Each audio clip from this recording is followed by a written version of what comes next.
Perkenalkan, nama saya Kiki Aminingrum, NIM 2019-33096 dari kelas 6C, Prodi PGSD.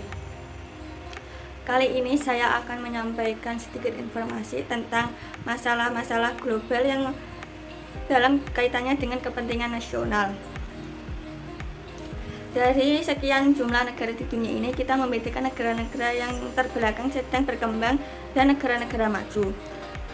Tekanan perbedaan tersebut terletak pada tingkat kemampuannya dalam menguasai serta memanfaatkan ilmu pengetahuan dan teknologi atau iptek, mengolah sumber daya alam bagi kepentingan kemakmuran penduduknya. Negara-negara yang dikategorikan ke dalam negara yang keterbelakang adalah negara yang kemampuan SDM-nya masih sangat rendah dalam menguasai dan memanfaatkan iptek untuk menggali sumber daya alam serta lingkungan bagi kemakmurannya. Selain itu, tingkat kependidikan masyarakatnya sangat rendah dan atau dapat dikategori masih bodoh. Tingkat dan kemampuan ekonominya pun masih rendah. Negara-negara yang dikategorikan negara yang sedang berkembang, kemampuan ipteknya lebih maju. Kelompok negara ini telah dapat memanfaatkan iptek dalam mengolah sumber daya alam dan lingkungannya. Meskipun masih berbobot tradisional, tingkat pendidikan juga masih lebih baik bila dibandingkan dengan negara yang keterbelakang. Negara-negara yang dikategorikan negara maju yaitu negara yang telah menguasai dan memanfaatkan iptek canggih dalam kehidupannya. Tingkat pendidikan masyarakat, ekonomi, dan pendapatannya sudah rata-rata tinggi. Perbedaan antara negara terbelakang dengan negara yang sedang berkembang dan dengan negara maju bukan didasarkan atas tinggi rendahnya martabat kemanusiaan, melainkan didasarkan atas derajat kemampuan sumber daya manusianya dalam menguasai dan serta menerapkan iptek bagi kesejahteraan manusia yang bersangkutan.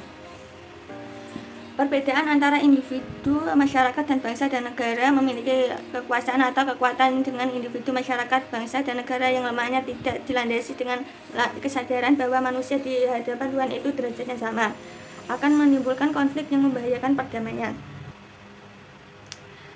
Dalam menciptakan kehidupan global yang sejahtera, aman, dan damai, kerjasama dan saling ketergantungan merupakan mekanisme yang strategis. Bagaimana kayanya negara-negara itu memerlukan suatu dari pihak negara, bangsa, dan masyarakat lain. Negara industri akan memerlukan bahan mentah atau bahan dasar yang diproses dari negara lain. Begitu pula barang-barang hasil produksinya juga memerlukan pasar di negara lain untuk menjual barang-barang hasil industrinya, sehingga timbul saling ketergantungan antara mereka. Dalam lingkup global yang luas, saling ketergantungan tidak hanya pada bidang ekonomi saja, namun juga pada bidang sosial, budaya, dan politik.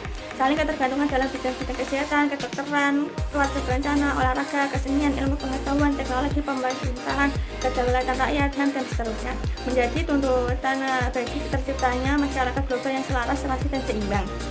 Kemiskinan yang dialami oleh umat manusia juga merupakan masalah global.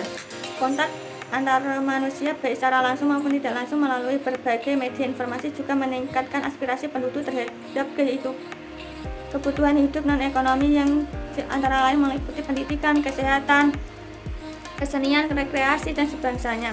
Bagi masyarakat miskin, untuk memenuhi aspirasi dan tarafnya yang tinggi untuk memenuhi kebutuhan dasar yang sangat mendasar masih sangat sukar dicapai. Kenyataan tersebut merupakan masalah kemanusiaan yang harus mendapat perhatian, terutama dari mereka yang mengambil kebijakan serta keputusan.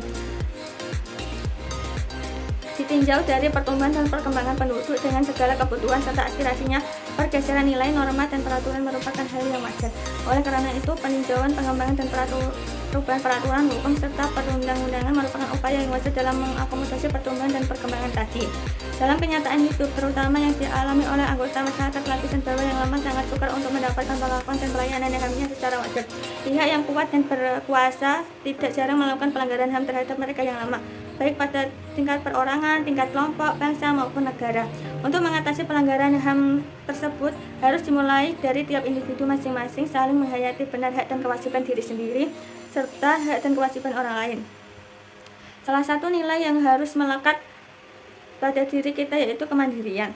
Dalam dinamika kerjasama dan saling ketergantungan, kemandirian ini memperkuat kependudukan kita di tengah-tengah negara yang lain.